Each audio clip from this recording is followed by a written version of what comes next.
People on telly will always divide opinion. And in our game, it doesn't matter if it was Murray Walker. You know, he was the world's greatest motorsport commentator and the worst. Yeah, he had a few moments. And both are cool. Yeah. And whether it's Martin Brundle or Jonathan Ledyard, you can't take what those opinions are too seriously, can you?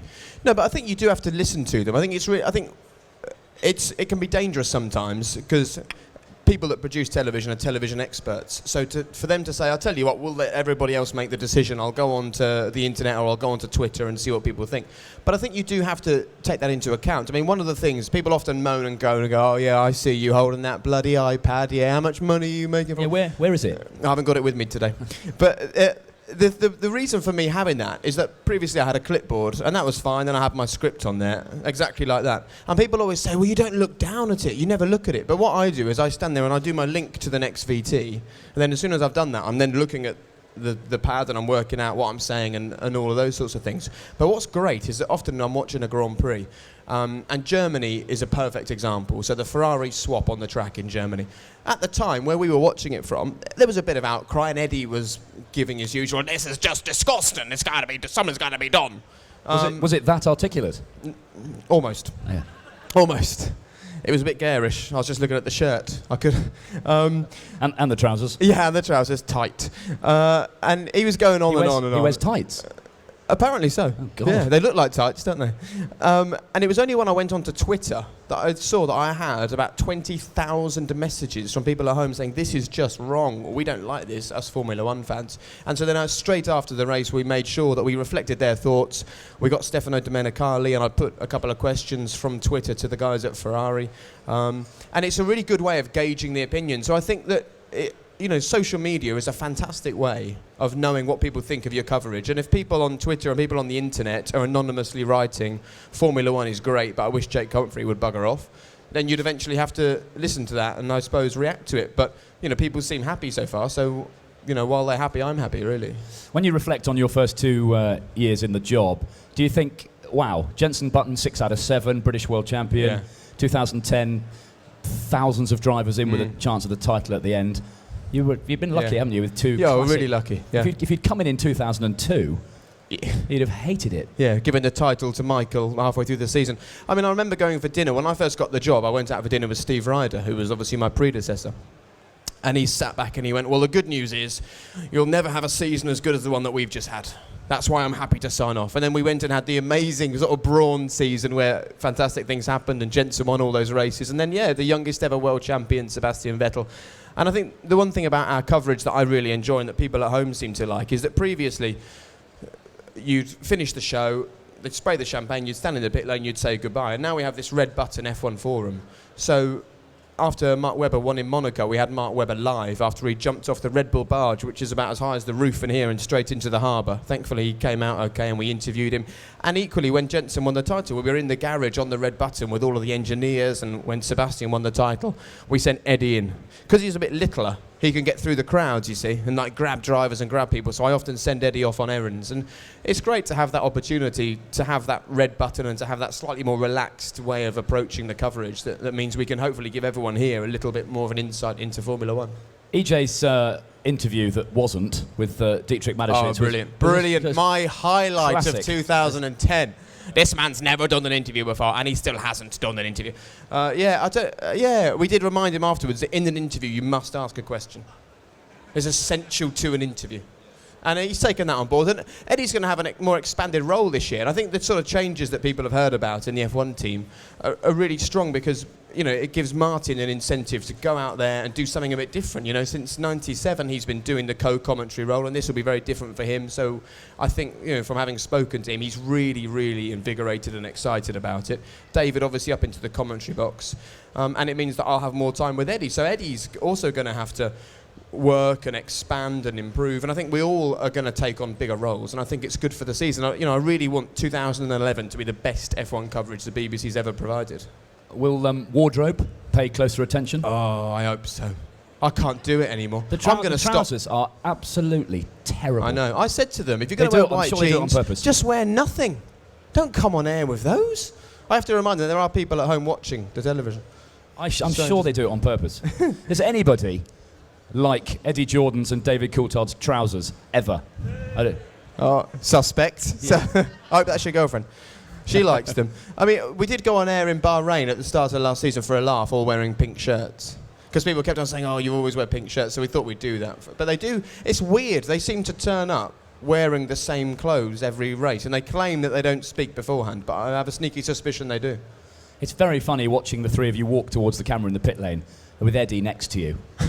Yeah. Because you're quite tall, and he just looks minute. It's good though. It's handy having someone who can sort of disappear off and grab it. I remember when it was raining in Brazil, and we were rolling on and on and on, and Bruce Forsyth was getting more and more irate back at TV Centre because we were delaying the start of Strictly Come Dancing, and it got to the point where we hadn't anything else to do, so we were like, Eddie, go and get someone. Off he'd go, and he'd sort of come back with someone in a headlock and get them on the outer, which is brilliant. And you need a bit of that because David, racing drivers by nature are quite straight individuals, and I think Eddie has this madness and this exuberance. And all people ever ask me, there's two questions I get asked: what do you do with that iPad, and what's Eddie Jordan like? And people are obsessed with and the two answers are nothing and mad. Yeah, pretty much. Yeah, that's about right. Yeah. HD for 2011. Yes, that's cool, isn't it? Yeah. We don't have a makeup artist on the F1 coverage, so I don't really feel HD ready. Like I cut myself shaving. Was it here? If I do that, I have. Yeah. If I do that when we're on the telly, it will look ridiculous. Well, so I've just got these images of me standing in the pit lane in Malaysia, powdering down David and Eddie because they're getting a bit sweaty. So it'll be great. I mean, people have asked for years for Formula 1 in HD, and just so that everyone's totally clear, the BBC have also done exactly the same thing with Bernie, and we'd go to F1 and we'd say, look, we're really keen to have Formula 1 in HD, and it's just until now it's not been available to us. And as soon as it's available, we've offered it out to people. So I get lots of tweets and stuff from people saying, oh, please, just give us F1 in HD. And it has been out of our hands, but I'm really excited it's in HD now. I've never seen anything in HD. I don't have an HD telly. Is it dramatically different? Is it something that the first time you see you go, oh, that's nice I think it depends what you're watching. If you're watching Antiques Roadshow, it's an old vase, isn't it, whether it's an HD or SD. But I think for Formula 1, you know how these cars are designed? That's no way to talk about Eddie. Oh, he's no vase. I think that the way that the Formula 1 works, and obviously these cars are designed, and there's a F2 car here, you've got the survival cell, and everything around it is designed to shear off and disappear. And there were some brilliant moments last year where cars just disintegrated. And in HD, that will look stunning. I really, really can't wait to see what it looks like in HD. Better accidents. That's cool, isn't it? Yeah. Oh, that's why we watch it. That's the only reason you watch, isn't it? Absolutely. Martin taking the lead role from Jonathan. Yeah. Interesting what John Surtees was saying backstage about having two ex-drivers arguing about whether he turned in 8mm from the apex or 9. It's going to be great, isn't it? Let's have some colour. Yeah. I think that we'll get a lot of colour, though. I think the roles will change. I think Martin is well aware that he has to, and he said this to me the other day, he has to provide commentary that a granny sitting in her front room in Bridlington at 92 years old is going to like, and equally a 6-year-old boy in his front room in Brighton is going to find interesting. And that's the thing with the Formula 1 coverage on BBC One. It's the most popular channel in the UK, and you have to cater for everybody. And I often look at these things as a fan, and I thought Jonathan Ledyard did great, and I'm going to miss Jonathan. I thought as a member of the team, he was just fantastic. He's a good friend of all of ours. But if you're a fan and you're looking at the television and you're going to say, hold on a minute, we've got two guys who've driven in hundreds of Grand Prix, two guys who've probably attended nigh on 1,000 Grand Prix. Martin said that, it's 700 or something. Yeah, it's about 700 Grand Prix. And you've got a guy who's been in the commentary box for 15 years and the most successful recently retired British driver. And I know some people say, well, you haven't got a journalist in there. I can't see that any kind of journalism qualification is a better qualification than 15 years of sitting in a commentary box alongside James Allen, Murray Walker and Jonathan Ledyard. I think Martin is the most qualified person in the UK to do that job, and DC will be great alongside him, and I'll just get Eddie. It's perfect.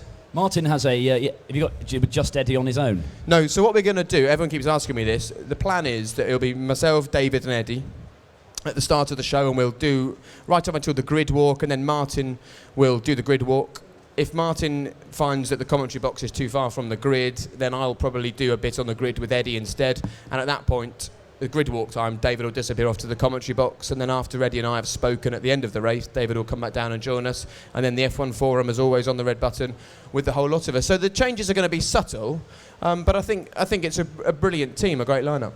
I guess it depends which track you're at as well, because the commentary box is going to be closer at some venues than it is at others. Yeah, well, we're on a boat in Monaco, which is going to be hard for DC, swimming across to the commentary box just before the race. It's a hard job, that one. We won't have Jordan. We won't have Eddie in his Speedos, will we? You could have Eddie in your Speedo, yes. Oh. He looks good in Speedos, to be fair. God. Better than the jeans. Really? Yeah. Have you seen him in Speedos? Yeah. Why are you telling people that? Well, why are you asking people that? I'm only telling the truth.